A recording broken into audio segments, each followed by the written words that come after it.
The Apapa community stakeholders are calling on the Federal Road Maintenance Agency to fix the deteriorating state of the Ijora-Syfax Road, which they say has become an accident spot, leading to loss of lives and properties on a daily basis.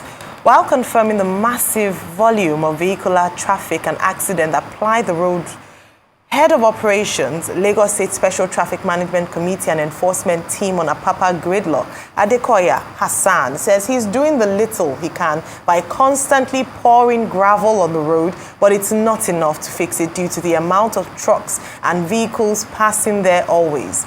He pleads to the federal government and the Federal Road Maintenance Agency to fix the road. All right, just to mention, Rufai, beyond this road in Apapa, across Lagos, and we just talked about the East-West Road earlier today along the Bayelsa, Port Harcourt area in Nigeria, we have a big issue with the state of our roads. And we look at the lives, productivity that we lose by not fixing these roads. What's the big problem?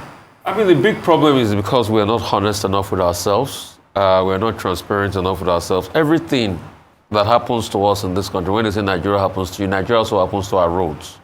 You hear cases of roads awarded and nothing is done, and people keep the money in the pocket.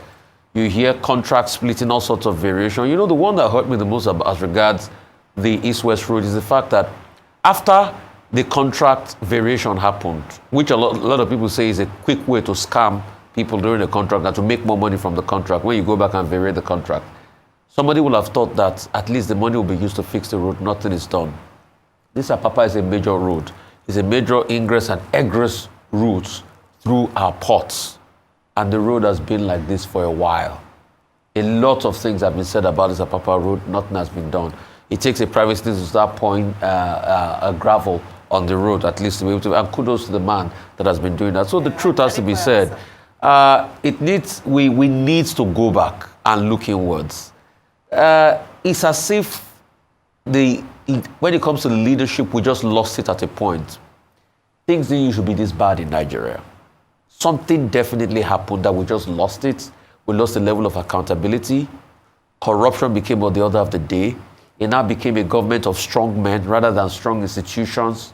So nothing can be done. And if you ask now, when are they going to fix this road? They're going to tell you all sorts of stories. Oh, they're caught up between federal road and state road. And they're also going to look at you in the face and tell you the rains have started. Yeah. We can't fix it after the rains. The rains outside. So you can see a lot that is happening while people keep suffering.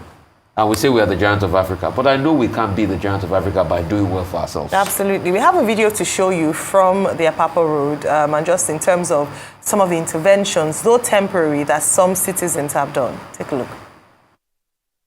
My primary assignment is to ensure safety of property and lives. As you can see, we had to mobilize this within ourselves to ensure we put the road in order. But we need proper support from the federal government, especially Ministry of Works. As you can see, when we talk of property, millions of nairas go down here every day. As you can see what happened today, we never had intention of experiencing this. We just had plans to ensure we bring the palliative here to put the road in order. But on our way getting here, in less than 2-3 minutes, we find this now. So we have to quickly put it in order to ensure there is free flow of traffic along this corridor.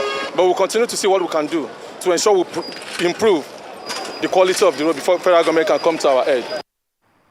Federal government, state government, local government, governments responsible for roads. I thought it was quite poetic that one of the guys who was saying in that video, I don't know if you saw it, Doctor, was wearing a shirt and at the back had the face of the governor on it and he had rising on it. And there he was, not quite rising, bending to fix the road because the government hasn't done what it ought to do. Well, you know, the problem with this Apapa road has been there for about 12 years, causing pain, tears, distress for residents, motorists, and anybody who has any business to transact in that part of Lagos State. And you will recall that the federal government at a point even set up a task force on that particular road. You will recall that at a point, even the vice president of Nigeria, Professor Osinbajo, as he then was as vice president, came and inspected this same road and made all kinds of promises about government fixing it.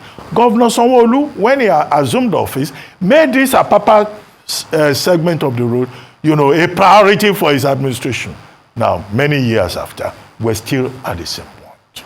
The people who suffer are those residents, members of the community. In fact, at a point, when it was said it was because of transportation of goods from the port, a former MD of the Nigerian Ports Authority introduced what they call a tow-up, a call-up system that will make sure that, you know, the congestion on the roads and bridges along that axis will be addressed. Nothing has happened.